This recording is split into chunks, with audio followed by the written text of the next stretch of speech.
Assalamualaikum warahmatullahi wabarakatuh. Alhamdulillah. Wassalatu wassalamu ala rasulillah. Wa ala alihi wa sahbihi wa mawalah wa la hawla wa la quwata illa billah. Allahumma arinal haqqa haqqan warzuqna ittiba'ah. Wa arinal batila batila warzuqna ijtinabah wa la taj'alhu multabisan alaina fanadil. Allahumma ja'alna mimman yastami'ul qawla fayattabi'u ahsanah fa innaka waliyyu dzalika wal qadiru alaih. Allahumma faqina fid din, Allahumma faqina fid din, Allahumma faqina fid din wa 'allimna at-ta'wil. Hadirin kaum muslimin dan muslimat yang dirahmati Allah Subhanahu wa taala, alhamdulillah kita masih bisa melanjutkan kajian kita dalam pembahasan fikih muamalah yang kita ambil dari kitab Al-Fiqhul Muyassar. Dan kita telah sampai ke dalam pembahasan, masih dalam pembahasan syurutul bai', syarat-syarat jual beli, yang mana pada pertemuan yang lalu kita telah menyelesaikan syarat yang keempat, dan sekarang kita masuk ke dalam syarat yang kelima. Beliau mengatakan, di antara syarat jual beli, pada pertemuan yang lalu kita telah menyebutkan syarat yang berkenaan dengan objek, yaitu objek tersebut yang diperjualbelikan adalah yang mubah, yang dibolehkan oleh syariat pemanfaatannya. Adapun pada pertemuan ini kita melihat hubungannya masih juga dalam masalah objek jual beli, yaitu an yakunal ma'qudu alaihi maqduran ala taslimihi. Objek yang dijadikan barang yang dijadikan objek jual beli bisa untuk diserah terimakan. Bisa diserah terimakan dari penjual ke pembeli, dari pembeli dan juga kepada penjual. Dari penjual ke pembeli adalah barang, dari penjual ke pembeli adalah uang, ataupun kalaupun barter, kedua-duanya adalah barang yang diserah terimakan. Dari mana syarat ini diambil? Syarat ini diambil dari larangan jual beli gharar. Larangan Rasulullah sallallahu alaihi wasallam dari jual beli gharar. Dalam hadis riwayat Abu Hurairah, jadi bukan oleh Abu Hurairah dalam riwayat Muslim, naha Rasulullah sallallahu alaihi wasallam an bai'il gharar. Rasulullah sallallahu alaihi wasallam melarang jual beli gharar. Dan bentuk gharar itu lebih luas daripada hanya sekedar jahalah. Jahalah itu ketidaktahuan. Ketidaktahuan itu bisa dibawakan kepada sifatnya, bendanya. Bisa juga ke dalam serah terimanya. Tidak pasti bisa diserah terimakan. Jadi kalau dibilang gharar dengan jahalah, itu bisa kita katakan antara umum ataupun umum dan khusus. Gharar, dia memang seperti jahalah, namun dia lebih luas. Kalau jahalah, nggak boleh menjual barang-barang yang majhul. Majhul apanya? Sifatnya. Nggak dilihat dengan jelas, belum diketahui sifatnya. Nah, tapi ada terkadang barang tersebut diketahui sifatnya. Sudah pernah dilihat oleh dia. Tidak berubah. Akan tetapi ternyata ghararnya dari sisi serah terima. Jadi mana barangnya? Barang yang kemarin kamu lihat, iya. Mana barangnya? Ternyata barangnya nggak bisa diserah terimakan. Maka di sini ghararnya bukan dalam sifat, namun ghararnya dalam serah terima. Nah, jadi kita memakai istilah gharar bukan jahalah, karena gharar lebih luas cangkupannya. Kemudian di sini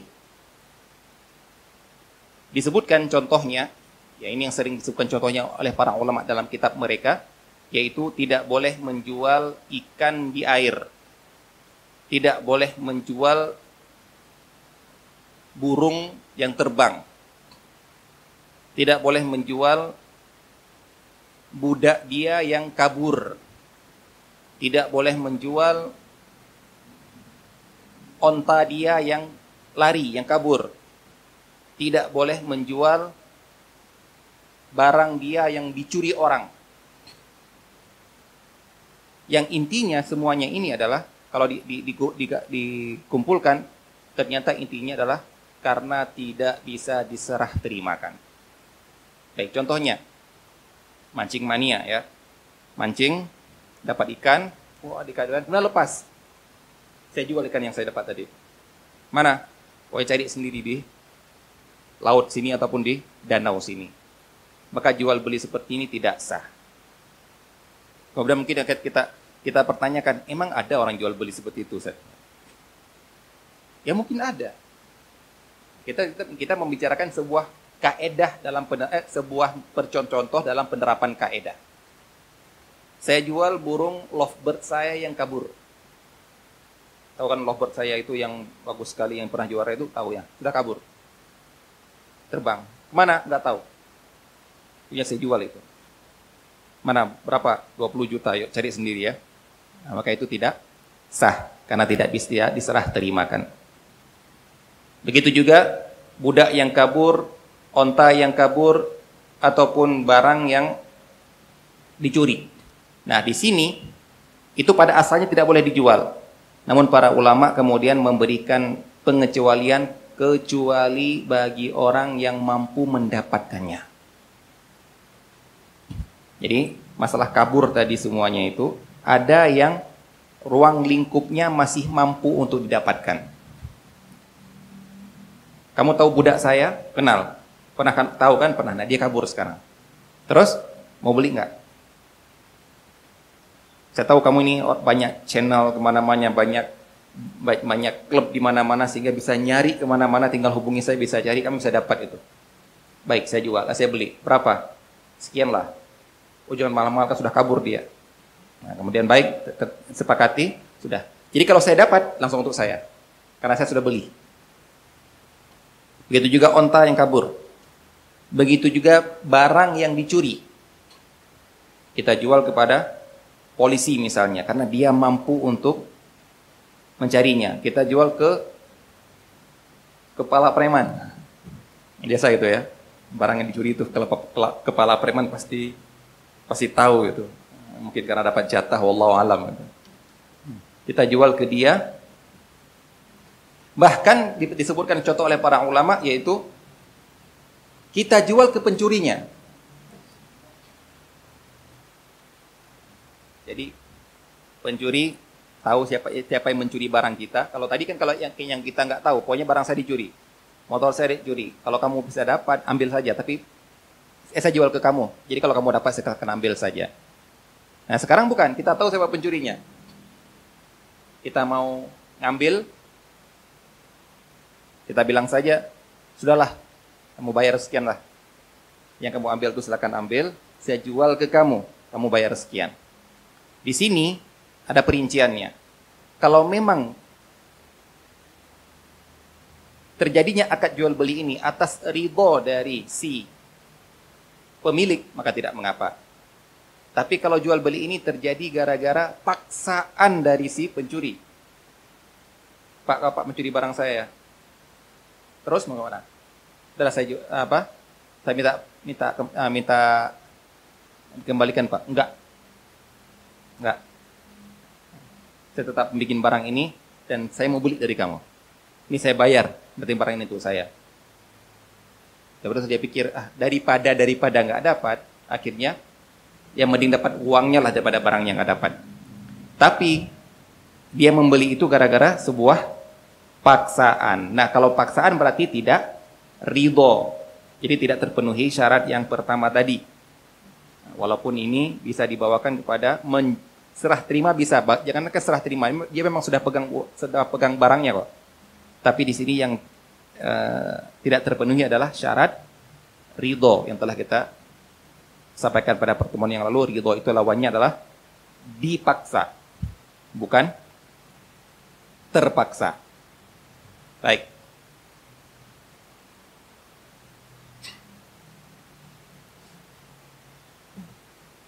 Ini beberapa contoh yang disebut oleh para ulama yang intinya adalah barang tersebut harus bisa diserah terimakan.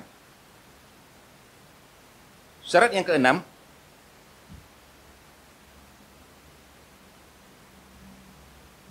an yakunal ma'qudu alaihi ma'luman. Nah, di sini syarat ke-6 dan ke-7. Ini ada para ulama yang menjadikan dia 7 syarat, ada yang menjadikan 6 syarat. Bisa menggabungkan antara 6 dan ke-7, yaitu yang berkaitan dengan objek jual beli, objek akad, yaitu barang tersebut, yaitu dikatakan dengan ma'luman. Barang tersebut barang yang jelas bendanya, sifatnya, sehingga tidak terjadi penyesalan nanti ketika sudah dibeli. Kalau tadi nyesal sudah dibeli, barangnya sudah jelas, namun nggak bisa didapatkan. Kalau ini barangnya begitu dibeli ternyata tidak sesuai dengan ekspektasi.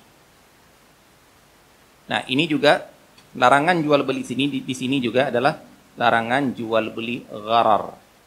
Namun gharar di sini gharar dalam sifat-sifat benda. Benda yang diperjualbelikan adalah benda yang bisa diketahui sifatnya, bendanya. Dengan cara apa? Dengan berbagai cara indrawi. Dengan melihat. Kalau memang benda tersebut bisa diketahui dengan cukup dilihat.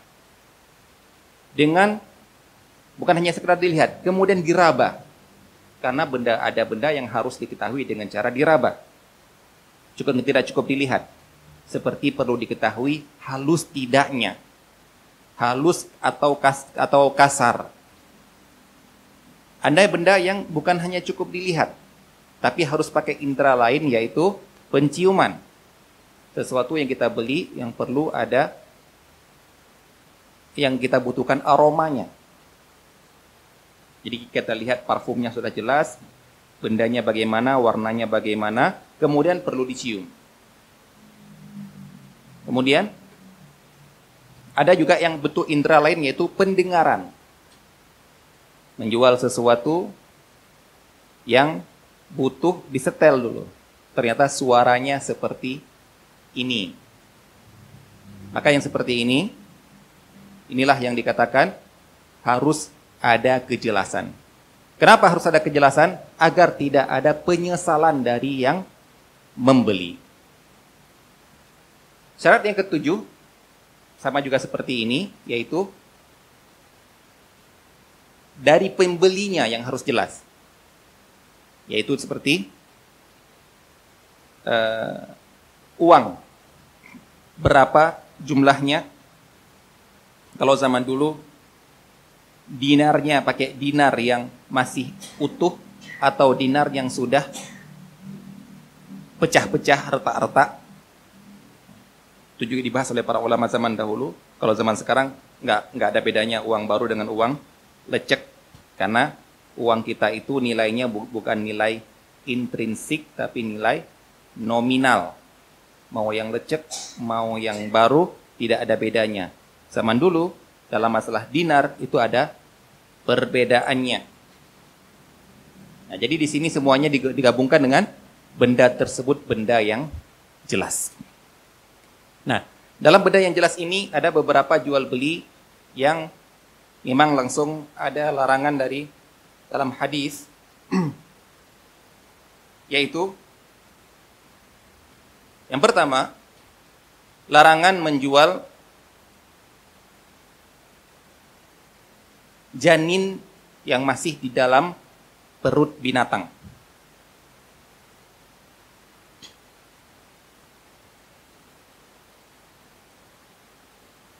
Dan juga ada hadis yang melarang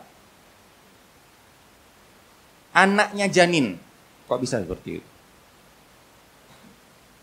Adanya larangan seperti ini berarti memang pernah ada yang melakukan jual beli seperti itu.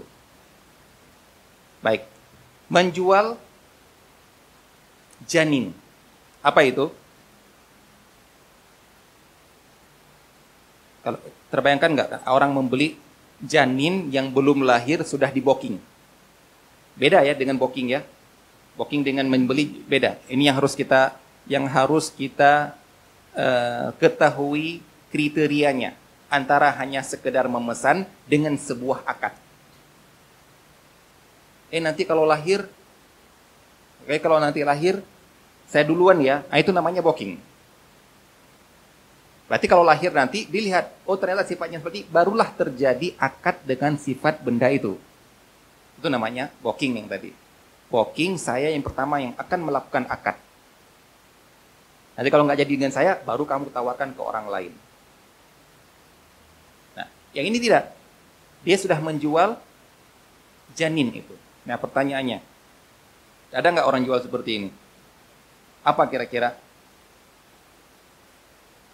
Ada, masih ada seperti itu. Kalau yang saya pahami, yang memang dikejar oleh orang, yaitu hewan-hewan yang memang unggul. Contohnya kuda. Kuda-kuda unggul yang masih diketahui sanatnya, silsilahnya ada. Benar, ada kuda-kuda yang tahu. Ini silsilahnya dulu dari rajanya Majapahit, rajanya ini. Ini sampai silsilah kuda Arab sampai kudanya Ali bin Abi Thalib, mungkin seperti itu ya. Allah taala alam. Sehingga orang berebutan. Jadi masih di dalam rahimnya sudah dibeli. Saya beli ya, berapa? 30 juta. Baik. Jantan atau betina nggak tahu. Sehat atau tidak nggak tahu. Cacat atau tidak nggak tahu. Yang mana ketika keluar terjadi penyesalan. Dan karena sudah beli, menurut mereka nggak bisa dibatalkan lagi. Itulah namanya beli. Beda dengan booking. Booking itu, oh nggak jadi saya seperti ini. Itu namanya booking, itu saya duluan yang mengadakan akad. Baru nanti kalau saya nggak jadi dengan orang lain. Nah, ini tidak boleh. Baik. Ada lagi yang lebih parah lagi, yaitu janinnya janin. Kok bisa? Habalul habalah. Memang itu disebutkan oleh Rasulullah Sallallahu Alaihi Wasallam. Yaitu, saya beli janin ini ya, sudah dibeli sama orang lain. Siapa? Itu. Baik.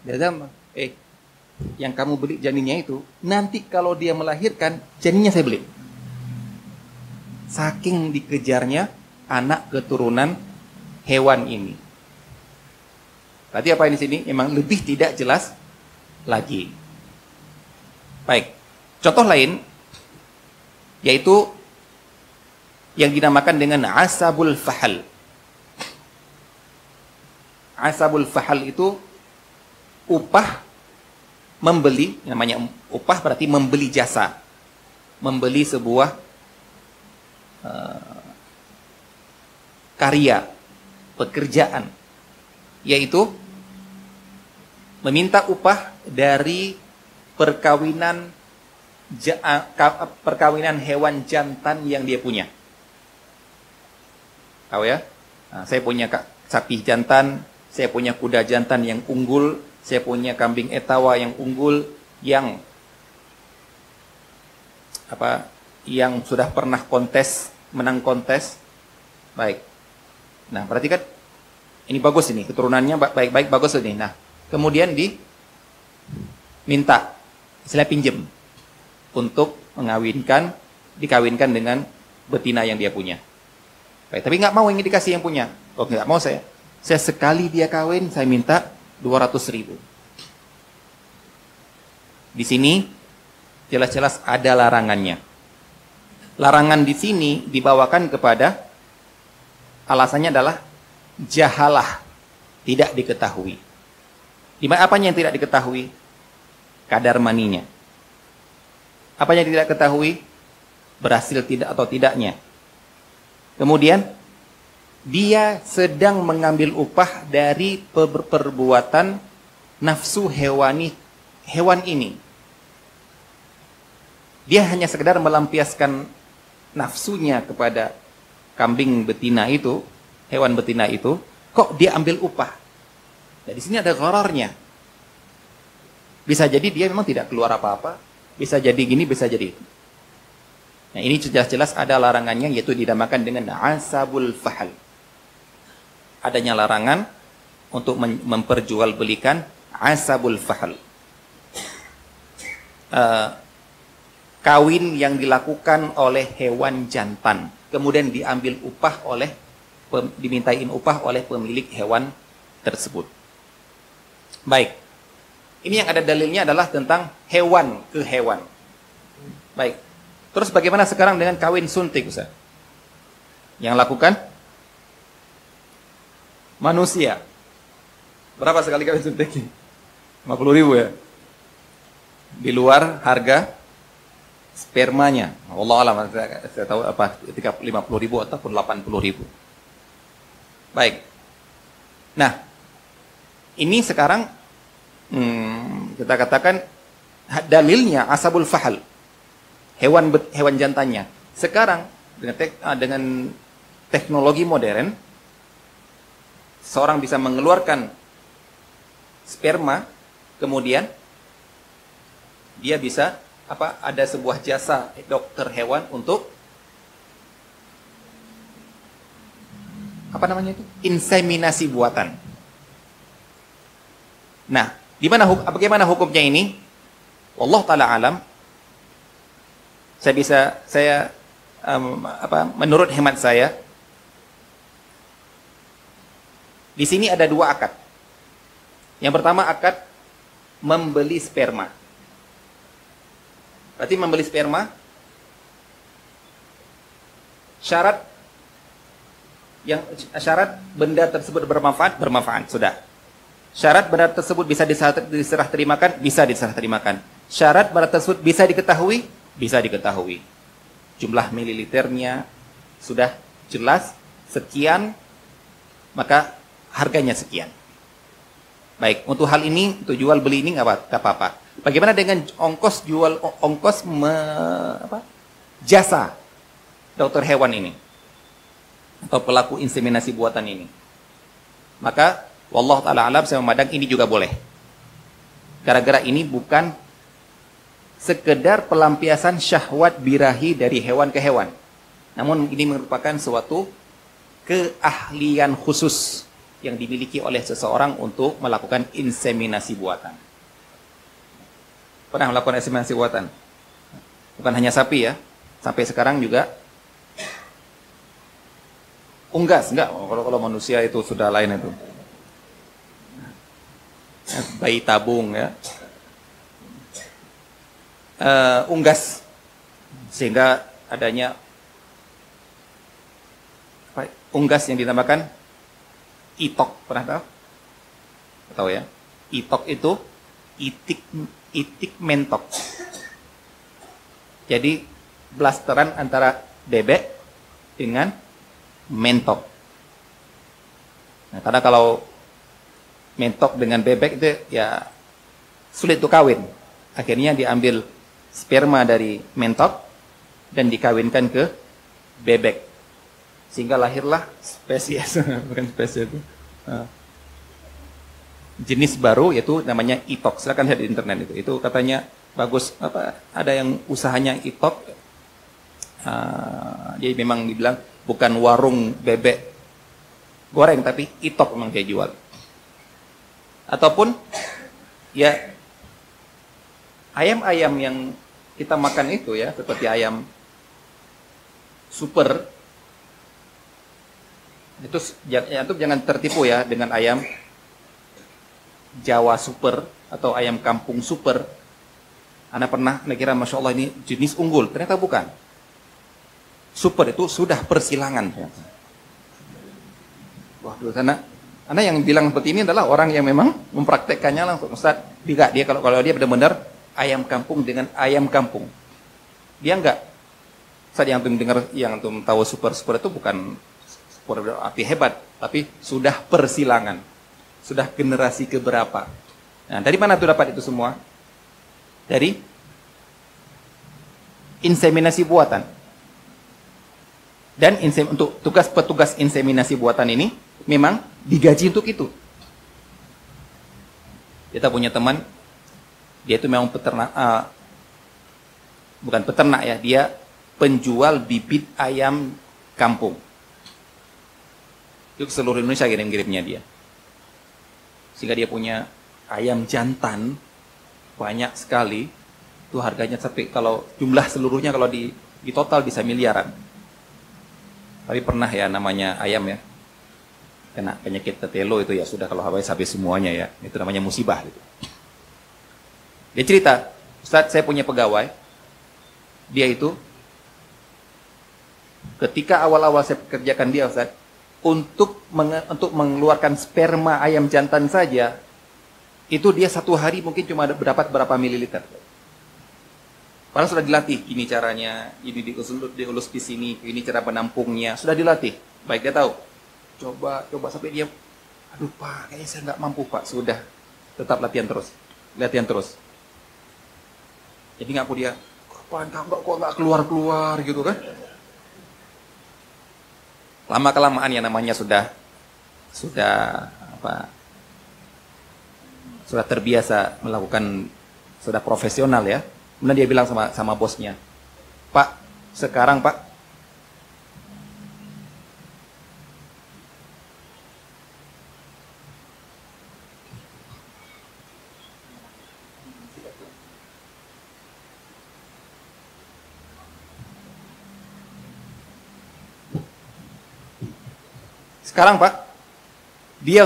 sekarang ayam ini Pak, belum saya elus baru lihat wajah saya sudah keluar duluan Pak, katanya.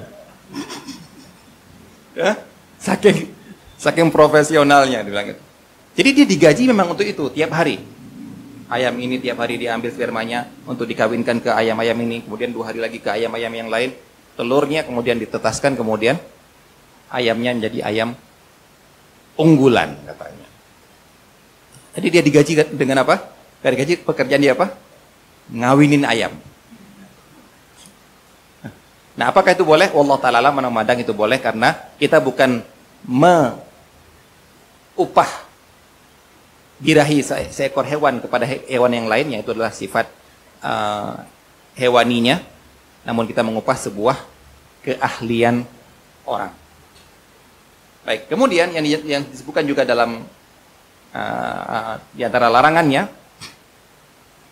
yaitu yang dinamakan dengan jual beli mulamasah. Jual beli mulamasah juga ada langsung larangannya, yaitu jual beli barang, jual beli yang zaman dahulu yang dilakukan adalah pada pada baju yang hanya dengan disentuh saja kamu sudah harus beli yang itu. Contohnya misalnya, saya punya baju tumpukan dalam sebuah tong atau sebuah tempat. Kemudian, baju apa yang kamu pegang, yang kamu ambil, maka itu harganya 30.000. Ambillah dia seperti ini.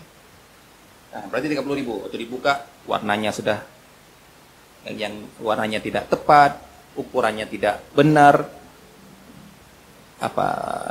kainnya kasar atau lembut ya tidak sesuai dengan ekspektasi, tapi dia sudah harus beli yang apa yang sudah dia pegang. Nah, ini memang ada, zaman dulu makanya ada larangannya.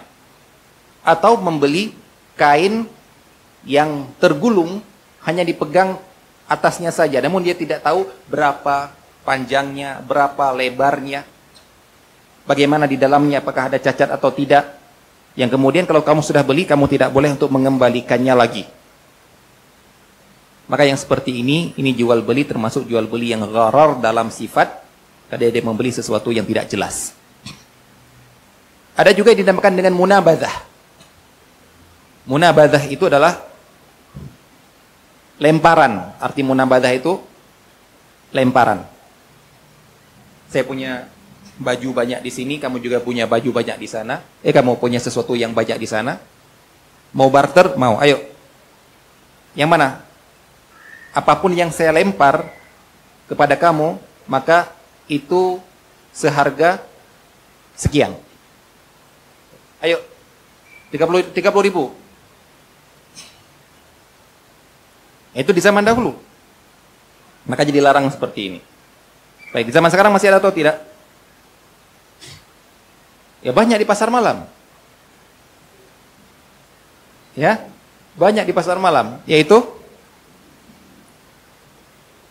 Sekali lemparan 2.000, apapun yang kena, maka silakan ambil untuk kamu.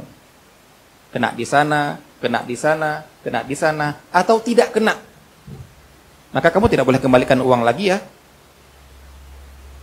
Ya, hilang uang kamu itu. Nah, ini bisa dibawakan ke dalam gharar tadi. Bahkan ini lebih parah lagi, dikatakan dengan judi. Ya, ikhwah sekalian, fenomena yang ada di beberapa kejadian beberapa bulan yang lalu ataupun mungkin sudah 1 tahun, yaitu yang dinamakan dengan trader tapi judi. Trading tapi sebenarnya judi. Yang Anda lihat adalah Anda tidak melihat ke dalam penipuannya. Jadi mereka mengatakan kan, kami ditipu. Kami ditipu. Padahal itu judi. Tapi yang dia bilang mari trading. Kemudian ditipu dengan dimunculkan dengan influencer yang menunjukkan dia kaya dengan melakukan perbuatan tersebut. Baik. Jadi yang dimunculkan ke publik adalah penipuan. Baik, mari tanyakan. Yang namanya penipuan, kalau kamu bilang penipuan, itu sekali tertipu seharusnya harus kamu lapor. Sekali kamu tertipu dalam itu, dalam trader seperti itu, apa namanya istilahnya itu? Bukan forex. Ya trading. Yang itu murah banget itu. Ada namanya, nama platformnya apa? Binomo ya. Baik. Kalau kamu mengatakan ditipu, penipuan, berarti kamu semuanya tertipu 12.000 ataupun 14.000 dalam memasang pertama. Ternyata, ini kan bukan trading. Ini adalah tebak-tebakan. Tertipu kan? Misalnya tertipu. Ya sudah kamu lapor. Pak, ternyata judi Pak. Dia menawarkan judi. Ini. Tapi kenapa sampai tertipu miliaran? Ratusan juta baru kamu lapor. Berarti kamu sebenarnya bukan sedang melapor perjudian mungkin itu. Kamu sedang melapor gara-gara rugi miliaran. Nah, di sini, ikhwah sekalian, berarti yang harus kita tanamkan kepada orang itu, haramnya muamalah itu bukan gara-gara kamu rugi. Namun haramnya muamalah itu gara-gara judi. Jadi seandainya pun kamu menang, itu awal dari kekalahan katanya. Ya. Seandainya memang kamu menang, itu adalah haram juga. Kalau kamu kalah, kenapa begitu kamu kalah kamu laporkan? Itu harus kita tanamkan pada diri anak kita, menurut anak adalah yang harus kita tanamkan dari sekarang. Anak pribadi ketika kecil sudah yang namanya hari raya ya. Anak-anak pasti punya uang, mainnya beli-beli mainan di pasar. Nah, di pasar itu ada penjual lotre. Lotre, kertas digulung, kemudian ada angkanya, kemudian di depan ada digantung hadiah-hadiahnya. Saya pingin sekali beli itu. Karena teman-teman semuanya pada beli, ngeliling situ. Coba, dulu 25 rupiah satu. Beli dapat kecil, beli nggak dapat, ini penasaran. Nah, saya kan punya uang. Pingin dilihat oleh ayah anak. Sir, sini. Jangan beli itu. Haram. Itu judi. Alhamdulillah nggak pernah kena. Nggak pernah beli. Alhamdulillah. Gara-gara nasihat orang tua. Ya sampai sekarang anak paham apa itu judi. Yaitu yang dinamakan dengan untung-untungan seperti ini. Bisa dengan membeli angka ini, bisa dapat itu, bisa dapat ini, bisa dapat banyak, bisa dapat kecil, ataupun tidak dapat sama sekali. Itu sudah terpatri pada diri saya, anak, yang seperti itulah judi. Nah, sehingga mau rugi atau tidak, saya bukan marah kalau nggak dapat, bukan marah kalau dapatnya sedikit. Walaupun dapat banyak, tetap kita harus mengakui ini adalah perbuatan yang haram. Maka sangat kita sayangkan orang-orang yang ya anak Anda tidak mengatakan mereka tidak tahu. Mereka tahu sebenarnya. Cuma kenapa nggak ngelapor? Karena masih ada menang, kalah dulu, menang lagi, kalah dulu. Tapi ketika kalah ratusan juta miliaran baru kemudian melaporkan. Begitu juga seperti investasi bodong yang tidak ada habis-habisnya kejadiannya. Terus ada satu kampung melapor ke polisi. Satu kelompok paguyuban ibu-ibu melapor ke polisi. Kenapa? Karena katanya ditipu investasi bodong. Padahal seharusnya dengan belajar dari pengalaman, kita sudah harus mengetahui apa itu investasi, apa itu riba. Sehingga tidak perlu harus melapor setelah ada kejadian kabur membawa uang mereka. Nah, misalnya datang orang menawarkan, Bu, Ibu mau berikan 1 juta dalam 1 bulan 20%. 20% dari apa? Dari 1 juta. Nah, ini sudah jelas-jelas riba, bukan investasi. Investasi itu baru yang kita dapatkan persenannya itu dari bagi hasil setelah dipisahkan antara keuntungan dengan modal awal. Ini nggak mau tahu untung atau tidak usahanya, yang penting ibu dapat 20% dari yang ibu tanam. 1 juta berarti dapat 200.000 tiap bulan. Coba 1 juta, oh ternyata benar. Kemudian 10 juta, ternyata benar. Kalau gitu saya undang orang lain 100 juta, ternyata benar. Begitu miliaran, kabur. Dan itu berulang terus di kampung ini, kampung sana, kampung sana. Saya sangat pingin sekali kalau polisi mengumumkan siapapun yang mengadu investasi bodong, kami nggak akan pernah usut. Pingin sekali seperti itu. Kenapa? Kan seakan-akan salah mereka kok nggak kapok-kapoknya. Soalnya dia tahu inilah nggak boleh investasi seperti ini haram. Tapi kamu melaporkan itu bukan gara-gara haramnya kan? Melaporkan gara-gara penipuannya. Seperti tadi, dia melaporkan bukan atas judinya perbuatan ini, tapi gara-gara penipuan, dia mengambil keuntungan dari kekalahan kami. Ini sebenarnya judi. Nah, marilah kita sampaikan kepada anak-anak kita latih mulai sekarang. Contohnya seperti sekarang, apa itu? Mesin apa? Mesin capit. Ini masuk gharornya di mana ini? Gharor sifat atau gharor dapat? Gharor dapat. Sudah bayar sekian, benda-bendanya sudah kita tahu bagus-bagus bonekanya, tapi kemudian nggak dapat. Itu tanamkan pada anak kita mulai sekarang waktu kecil, itu haram. Jangan tertipu dengan bagusnya, dengan tertipu dengan teman-temannya banyak yang membeli, jangan tertipu dengan itu kan sekadar permainan anak-anak, tapi tanamkan kepada mereka ini haram agar tidak terjatuh ke dalam keharaman ketika mereka besar nanti, yaitu penipuan-penipuan, judi-judi dan investasi-investasi bodong. Begitu juga yang jual beli benda yang tidak jelas isinya, yang sekarang marak, yang dulu nggak pernah ada, apa itu? Mystery box. Ya, mystery box. Pokoknya di antara benda-benda ini ada iPhone, ada ini, ada ini, ada ini, ada ini. Belilah dia. Kemudian yang dimunculkan orang-orang yang pernah dapat iPhone. Memang itulah namanya influencer, itu tujuannya itu. Gak akan dia munculkan ini orang-orang yang rugi, nggak mungkin itu. Ini orang-orang yang berhasil gitu. Mystery box. Jadi berapa? Harga flat sekian. Apa yang didapatkan? Bisa ini, bisa ini, bisa ini, bisa ini, bisa gini, bisa gini. Akhirnya ketika jual beli ini, dapat ini. Dapatnya besar, dapatnya kecil. Haram. Ada membeli sesuatu yang tidak jelas isinya. Nah, itu kan di online. Nah, sekarang adanya di offline langsung. Anak-anak SD sekarang ada. Mereka cuma kotak seperti ini, tok.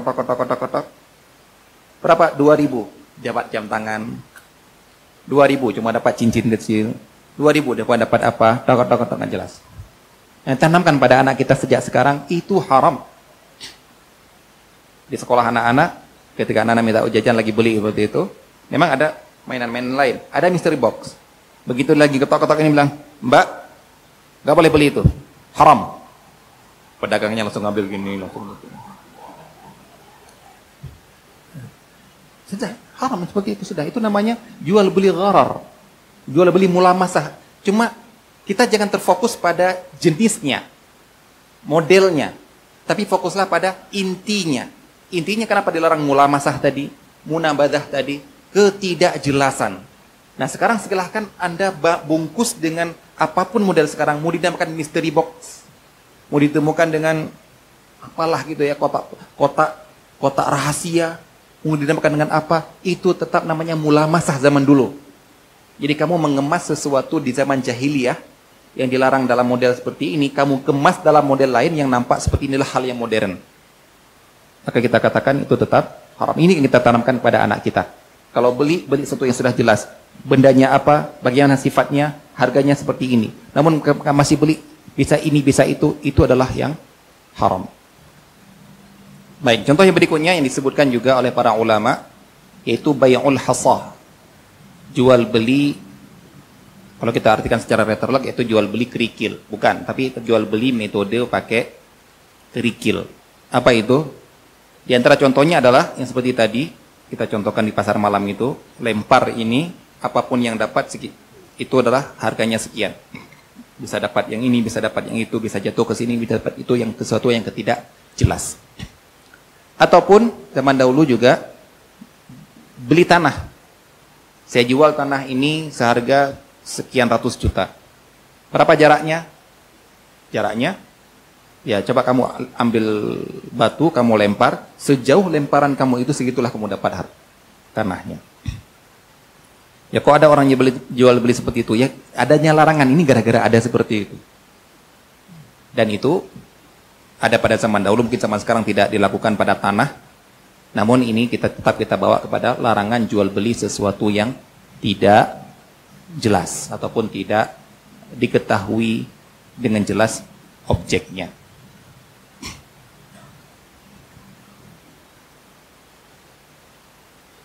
Sekarang bagaimana dengan menjual beli buah-buahan di dalam kulitnya?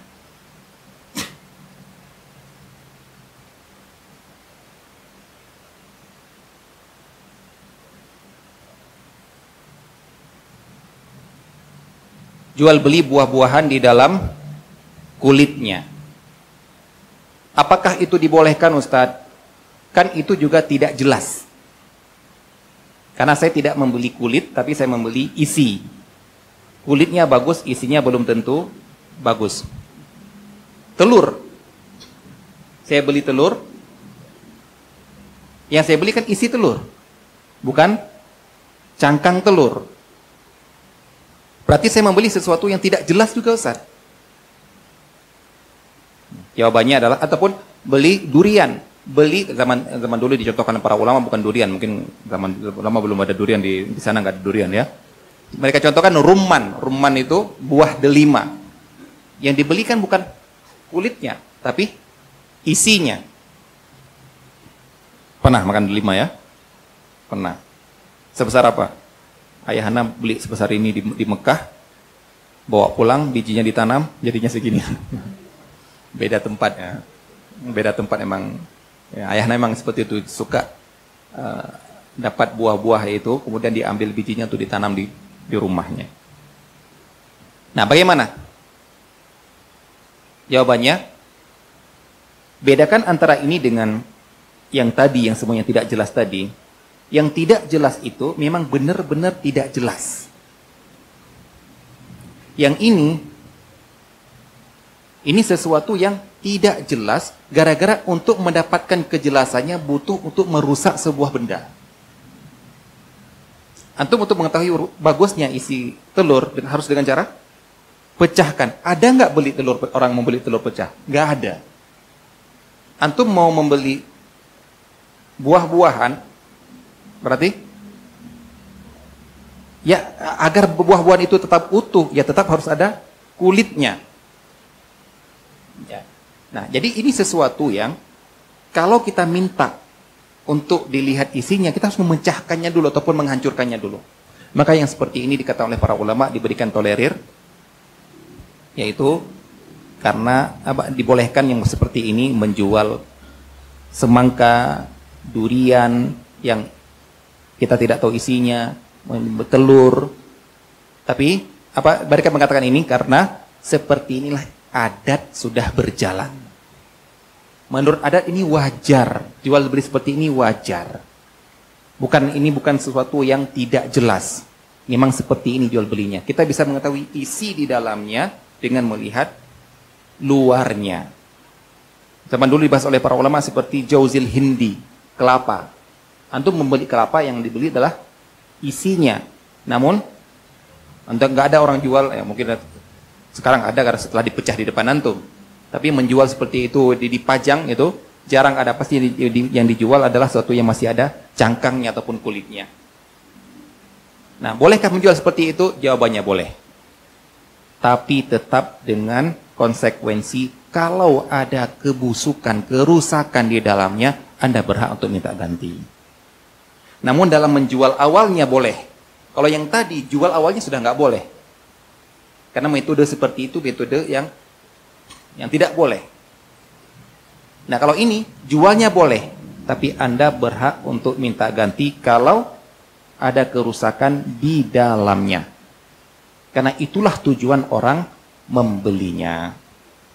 Nah, yang ini sebenarnya yang harus dipahami oleh penjual dan pembeli. Yang sekarang kebanyakan setelah kita minta ganti, enggak boleh. Makanya sekarang saya tidak berani membeli durian di pinggir jalan. Sudah nyerah saya, sudah. Ya, dari 4 yang dibeli, 1 yang bagus, 1 busuk, 2 pahit. 2 masih belum mateng. Nah, saya tetap akan membeli kalau ada orang mau menjamin. Ini kalau saya buka ternyata busuk, ternyata ini, kita ganti, Pak. Karena memang kita membeli isinya, kita tidak membeli kulitnya. Beda kalau memang antum lagi beli kulit durian. Memang antum lagi beli batok kelapa. Tapi antum sedang membeli adalah isi kelapa. Antum beli telur, kemudian ada yang busuk, ya antum berhak untuk minta ganti. Karena memang yang dibeli adalah yang seperti itu. Seperti kita membeli barang, suatu barang yang dinamakan khiyar aib, adanya hak pilih kalau memang ada cacat di dalam barang tersebut. Ya, jadi bedakan antara sah jual beli di awal karena memang harus seperti itu, tidak bisa dibongkar-bongkar. Namun kalau nanti ada sesuatu, kita berhak untuk komplain, untuk kita minta ganti.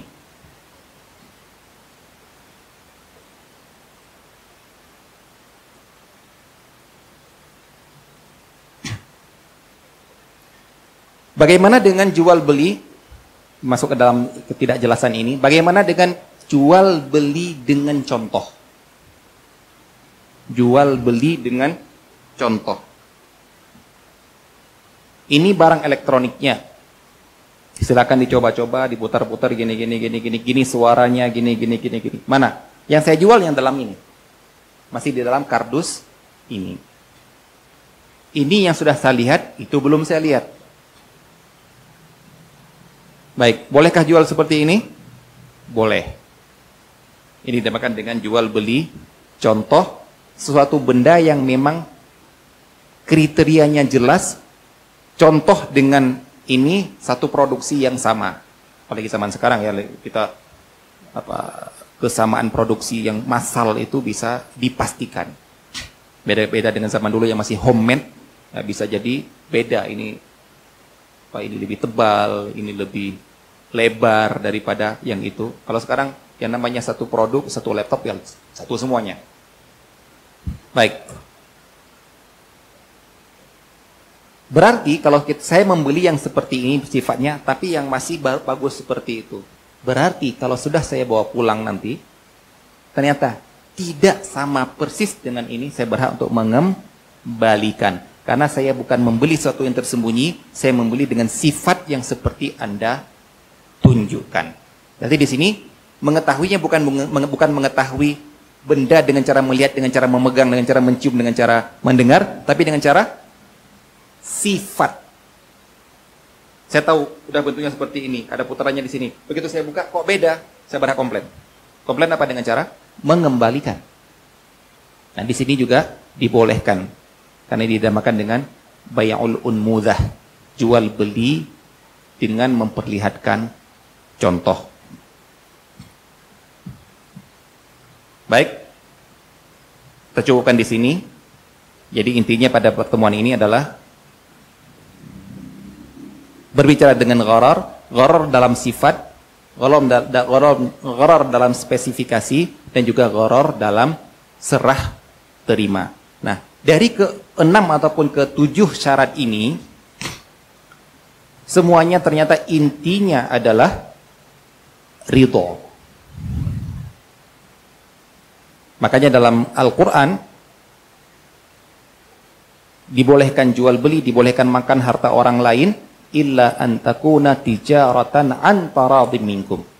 Kamu tidak boleh makan harta anak orang lain kecuali kalau terjadi transaksi antara kalian secara ridho. Jadi intinya ketika dalam Al-Quran dikatakan ridho.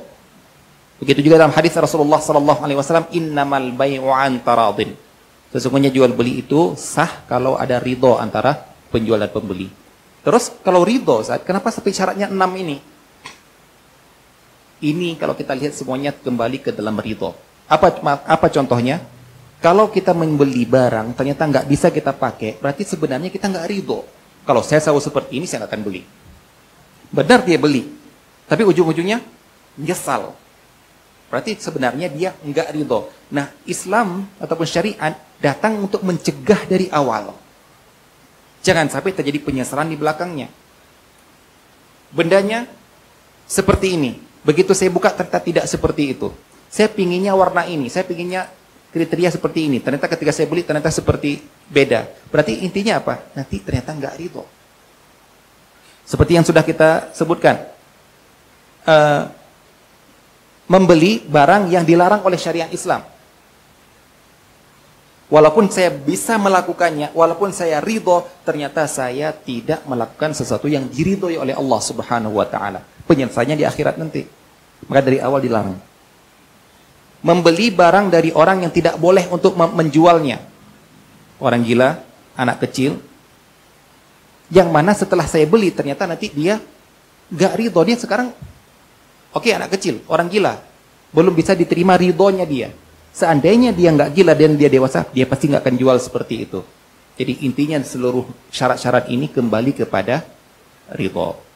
Baik, demikian yang kita sampaikan. Wassalamualaikum warahmatullahi wabarakatuh.